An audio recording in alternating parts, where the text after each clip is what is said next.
உலக மக்கள் எல்லோருக்கும் வணக்கம். நான் உங்கள் ஜி கோபால் பேசுகிறேன். இன்னைக்கு நம்ம பேசக்கூடிய தலைப்பு மார்ச் மாத பலன்கள். இப்ப எல்லா ராசிக்கும் பேசிட்டு இருக்கிறோம். இப்ப மிதுன ராசிக்காரங்களுக்கு இப்ப பேச போறோம். இப்ப மிதுன ராசிக்கு இந்த மாத கிரக அடைவுகள். இப்ப மிதுன ராசிக்கு 4ஆம் இடத்தில் கன்னியில் கேது பகவான், அதே சமயத்துல மகரத்தில் செவ்வாய் பகவான் உச்சம், கோட சுக்கிர பகவான், கும்பத்தில் சனி பகவான், புதன் பகவான், சூரிய பகவான், அதே சமயத்துல மேனத்தில் ராகு பகவான், மேசத்தில் குரு பகவான். இது இந்த மாத கிரக அடைவுகள். அப்ப இந்த மாத கிரக அடைவுகளாகப்பட்டது மிதுன ராசி ஆகிய எங்களுக்கு நல்லதை செய்யுமா கெட்டதை செய்யுமா, இதைத்தான் இப்ப நீங்க ஆவலோடு எதிர்பார்த்துட்டு இருக்கிறீங்க. அப்ப இந்த காலகட்டத்தில் இந்த கிரக அமைவுகளின் பிரகாரம் மிதுன ராசிக்காரங்களுக்கு நல்லதைத்தான் செய்யும். எப்படி நல்லது செய்யும்னா, உங்களுக்கு ராசிக்கு 11ஆம் இடத்து அதிபதி செவ்வாய் பகவான். அந்த செவ்வாய் பகவான் ஆகப்பட்டது 11ஆம் இடத்துக்கு அதிபதியும் கூட, 6ஆம் இடத்துக்கு அதிபதியும் கூட. அப்போ இந்த அதிபதி ஆகப்பட்டது மகரத்துல போய் உச்சமாயிட்டாரு.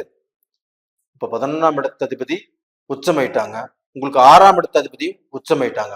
இப்படி உச்சம் ஆனதுனால் இந்த மிதுன ராசிக்காரங்க பார்க்க போனா உங்களுடைய வாழ்க்கையில நீங்க இதற்கு முன்னாண்ட நீங்க பார்க்க போனா எவ்வளவோ கஷ்டப்பட்டிருக்கலாம். அந்த பட்ட கஷ்டத்துக்கு மரியாதை இல்லாம நீங்க வாடி போயிருக்கலாம். இது மட்டும் இல்லைங்க, நீங்க இப்ப அஷ்டம சனியிலிருந்து விலகி இப்ப கிட்டத்தட்ட இந்த 1 வருஷங்கள் ஆக போகுது. இந்த 1 வருட காலத்துல நாம நல்ல நிலைமைக்கு வந்துட்டோம் அப்படின்னு சொல்லி நீங்க சந்தோஷப்பட்டு சில விஷயங்களை ஆரம்பிச்சிருப்பீங்க. அப்படி சில விஷயங்களை ஆரம்பிச்சிருந்தாலும் அது சந்தோஷமாக நடக்கவில்லை. பேருக்கு வேணா இன்னைக்கு மிதுன ராசிக்காரங்கள் வாழ்ந்துட்டு இருக்கிறீங்க. அதுல பெருமைப்படக்கூடிய அளவுக்கு எந்த விஷயங்களும் மிதுன ராசியில பிறந்த 50% பேருக்கு நடக்கல. அப்ப அந்த 50% பேர் ஆகப்பட்டது நாம இன்னைக்கு நல்லா இருக்குமா, நாளைக்கு நல்லா இருக்குமா, இந்த மாசம் நல்லா இருக்குமா, இந்த மாசத்துல ஒரு நல்ல நாள் வராதா அப்படிங்கிற ஒரு ஏக்கத்தோட நீங்க வாழ்ந்துட்டு இருக்கிறீங்க. அப்ப உங்களுடைய வாழ்க்கையில நீங்க முயற்சிகள் பண்ணி தோத்து போன காலங்கள் தான் ஜாஸ்தி.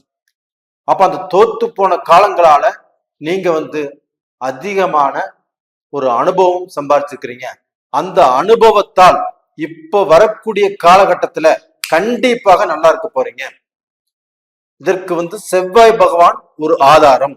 அது உச்சஸ்தானத்தில் இருக்கிறாங்க. அப்ப அந்த உச்சஸ்தானத்தில் இருக்கும்போது செவ்வாய் பகவான் பூமிகாரகன்.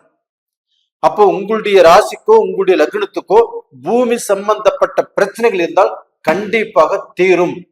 இது மட்டும் இல்ல, நான் 10 வருஷமா கஷ்டப்படுறேன், நான் எனக்கு 40 வருஷம் ஆகுது, எனக்கு 50 வருஷம் ஆகுது, இன்னைக்கு வரைக்கும் எனக்கு வாடகை வீட்டிலே இருக்கிறேன், நானும் எனக்குன்னு சொந்த வீடு இல்ல, அந்த சொந்த வீடு வாங்கணும்னு நினைச்சு கூட எனக்கு அந்த சொந்த வீடு அமையல அப்படின்னு வேதனைப்படுறவங்க, அதே சமயத்துல ஒரு விரக்தியின் நிலைமைக்கே போயிட்டீங்க. அப்ப டோட்டலா பாத்தீங்கன்னா அந்த மாதிரி சூழ்நிலை தான் இப்ப உட்கார்ந்துருக்கிறீங்க.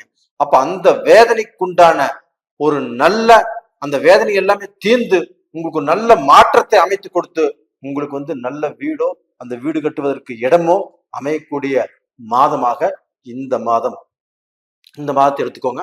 கண்டிப்பாக செவ்வாய் பகவான் உச்சபலம் பெற்றதுனால உங்களுக்கு வீடு மண்ணு மனைங்கிறது கண்டிப்பா அமையும். இது மட்டும் இல்லைங்க, மருத்துவத்துறையில் இருக்கிறவங்களுக்கு இது நல்லா இருக்கும். அது போக யூனிஃபார்ம் சம்பந்தப்பட்ட துறையில இப்ப போலீஸா இருக்கிறாங்க, மிலிட்டரியில் இருக்கிறீங்க, ஃபயர் சர்வீஸ்ல இருக்கிறாங்க, டாக்டரா இருக்கிறாங்க, இந்த மாதிரி துறையில இருக்கிறவங்களுக்கு உங்களுக்கு ப்ரமோஷன் கிடைக்கும். இல்ல அந்த மாதிரி துறைக்கு நம்ம ஆசைப்பட்டு நம்ம முயற்சி பண்ணிட்டு இருக்கிற அந்த துறை கண்டிப்பாக கிடைக்கும். அப்ப அந்த துறையில பார்க்க போனா உள்ள உயர் அதிகாரிகள் ஆகப்பட்டது அவங்களுடைய பாராட்டுக்கு நீங்க ஆளாவீங்க. அப்ப இது மாதிரி பார்க்க போனா உங்களுக்கு ஒரு மிகப்பெரிய மாற்றத்தை உருவாக்கி கொடுக்கக்கூடிய காலகட்டம் தான் இந்த காலகட்டங்கள். இது போக உங்களுக்கு சகாய ஸ்தானாதிபதி சூரிய பகவான். அந்த சூரிய பகவான் ஆகப்பட்டது உங்க லக்னத்துக்கு 9ஆம் இடத்துல சனியோடு இணைஞ்சிருக்கிறாரு. அப்ப மிதுன ராசிக்காரங்களுக்கு அந்த சனி பகவான்ங்கிறது நட்பு கிரகம். அந்த கிரகம் அங்க ஆட்சி, அந்த ஆட்சி பெற்ற சனி பகவானோடு சூரிய பகவான் சகாய ஸ்தானாதிபதி அவர் இணைஞ்சிருக்கிறாரு.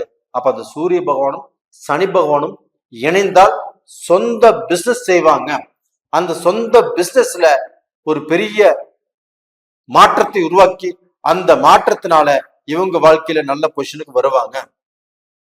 அது மட்டும் இல்ல, சொந்த பிசினஸ் செஞ்சுட்டு இருக்கிறவங்களுக்கு இந்த சூரியன் இந்த சனியுடைய இணைவு நல்லா இருக்கும்.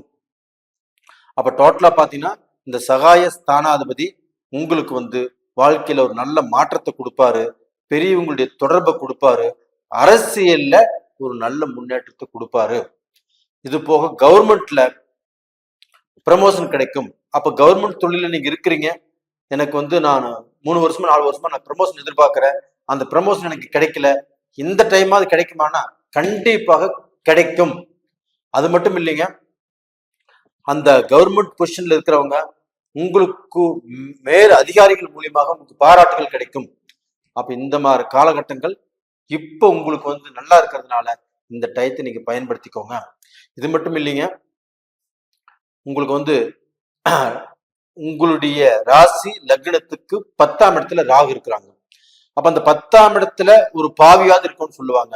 அப்ப அந்த 10ஆம் இடத்தில் இருக்கக்கூடிய அந்த ராகு பகவான் ஆப்பட்டது உங்களுக்கு தொழில் ஸ்தானத்தில் இருக்கக்கூடிய அந்த ராகு பகவான் ஆப்பட்டது உங்களுக்கு தொழில மேன்மையை கொடுப்பாரு. அப்ப அந்த தொழில் எதுவா இருந்தாலும் நீங்க தொழில் செய்யலாம். அப்ப அந்த தொழில் ஆப்பட்டது நீங்க ஆண்கோடு சேர்ந்து தொழில் செய்யலாம், பெண்கோடு சேர்ந்து தொழில் செய்யலாம், நீங்க தனிப்பட்ட முறையில் தொழில் செய்யலாம். இப்படி எந்த தொழில் நீங்க யாரோடு சேர்ந்து செஞ்சாலும் அதுல வெற்றி அடையக்கூடிய அளவுக்கு வாய்ப்புகள் இருக்குது.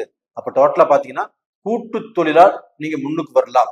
அப்ப அந்த 10ஆம் இடத்துல இருக்கக்கூடிய அந்த ராகு பகவான் ஆப்பட்டது உங்களுக்கு வேற ஜாதி, வேற இனம், வேற மக்கள் இவங்கெல்லாம் வாழக்கூடிய இடத்துக்கு, வெளிநாட்டுக்கு உங்களை பார்க்க போனா வர வைக்கும். அந்த வெளிநாட்டுல போய் நீங்க சாதிக்கலாம், நீங்க சம்பாதிக்கலாம்.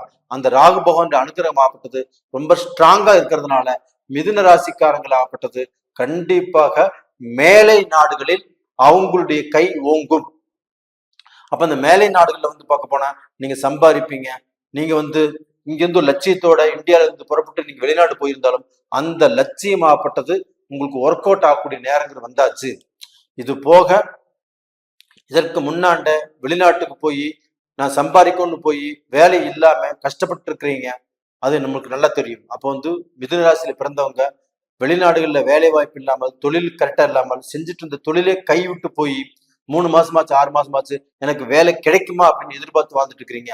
அப்ப டோட்டலா பாத்தீங்கன்னா உங்களுக்கு அந்த மேலை நாடுகள்ல இருக்கக்கூடிய பிரச்சனைகள் ஆப்பட்டது தீர்ந்து ஒரு நல்ல நிலைமைக்கு வரக்கூடிய வாய்ப்புங்கிறது உங்களுக்கு உருவாகும்.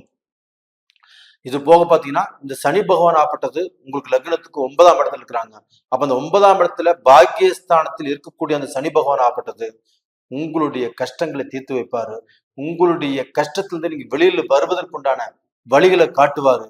அப்போ ஒரு சிலர் ஆகப்பட்டது இந்த கிரகங்கள் எவ்வளவு வலுவாக இருந்தாலும் என்னால பார்க்க போனா நல்ல நிலைமைக்கு வர முடியல, நான் ரொம்ப கஷ்டப்படுறேன், நான் எவ்வளவு பிசினஸ்ல எவ்வளவு கேபிட்டல் போட்டாலும் எடுக்க முடியல, அது போக தொழில் தொடங்க நினைச்சாலும் தொடங்க முடியல, தொடங்கின தொழிலை காப்பாத்திக்க முடியல, இது மாதிரி வேலையும் சரியில்லை, நான் குடும்ப வாழ்க்கையில் நிம்மதியா இல்லை, கணவன் மனைவியும் சந்தோஷமா இல்லை, என்னுடைய வாழ்க்கையில எடுத்தது எல்லாமே தொட்டது எல்லாமே பிரச்சனையா போயிட்டு இருக்குது, இதற்கு என்ன காரணம்னு தெரியல அப்படின்னா உங்களுடைய ஜென்ம ஜாதகத்தில் உங்களுக்கு நடக்கக்கூடிய தசா புத்திகள் கண்டிப்பாக உங்களுக்கு ஏதாவது ரூபத்துல பாதிப்பு கொடுக்கக்கூடிய தசா புத்திகளா தான் இருக்கும். அப்ப அந்த தசா புத்திகள் உங்களுக்கு சாதகமாக இருக்கிறதா பாதகமாக இருக்கிறதா அப்படின்னு கண்டிப்பா உங்களுடைய ஜாதகத்தை பார்த்துக்கோங்க. அப்படி ஜாதகத்தை பார்த்துட்டு நீங்க எடுத்து வைக்கக்கூடிய ஸ்டெப் ஒவ்வொன்றும் அந்த ஜாதகம் பார்த்து நல்லா இருக்குதுன்னா நீங்க முன்னுக்கு போகலாம். இந்த ஜாதகம் பார்த்து நல்லா இல்லைன்னா அமைதியா இருந்துக்கோங்க. இது மெதுவா செய்யலாம்னா மெதுவாக செய்யலாம்.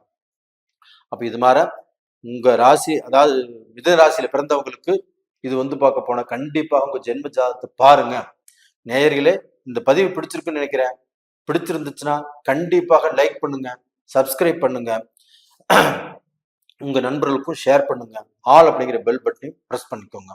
அது போக உங்களுடைய மிதுன ராசிக்கு 5ஆம் இடத்து அதிபதி சுக்கிர பகவான், அந்த 5ஆம் இடத்து அதிபதி 8ஆம் இடத்து அதிபதியோடு 8ஆம் இடத்துல உச்சம் பெற்ற செவ்வாயோடு அந்த சுக்கிர பகவான் இணைஞ்சிருக்கிறார். அப்ப 11ஆம் இடம் லாபாதிபதியோடு உங்களுக்கு 5ஆம் இடத்து அதிபதியும் 12ஆம் இடத்து அதிபதியுமான விரையாதிபதியான சுக்கிர பகவானாப்பட்டது இணைந்திருப்பது அந்த செவ்வாய் பகவானாப்பட்டது கண்டிப்பாக அந்த சுக்கிர பகவானை தூக்கிவிடும். அந்த சுக்கிர பகவானை தூக்கி விடும்போது உங்களுக்கு வந்து கலை சம்பந்தப்பட்ட விஷயங்கள்ல ஈடுபாடு வரும். அது போக உணவு தொழில், ஹோட்டல் சம்பந்தப்பட்டது, மளிகை கடை சம்பந்தப்பட்டது, இந்த மாதிரி தொழில ஆர்வம் வரும். கண்டிப்பா நீங்க செய்வீங்க, நல்லா இருப்பீங்க. நேயர்களே, உங்களுக்கு இந்த காலகட்டங்கள் ஒரு சிறப்பான காலகட்டங்கள், பயன்படுத்திக்கோங்க, நல்லா இருப்பீங்க. இது போக மிதுன ராசிக்காரங்களாகப்பட்டது என்னுடைய சேனலை ரொம்ப விருப்பப்பட்டு பார்த்துட்டு இருக்கிறீங்க, நீங்க சப்ஸ்கிரைப் பண்றீங்க. நீங்க வந்து பார்க்க போனா எங்களுடைய சேனலை பார்க்கறதுனால நாங்களும் நல்லா இருக்கிறோம். உங்களுடைய அன்புக்கும் ஆதரவுக்கும் என்னுடைய மனமார்ந்த நன்றிகள். நேயர்களே, உங்களிடமிருந்து விடைபெறுவது உங்களின் ஜி கோபால். நன்றி, வணக்கம்.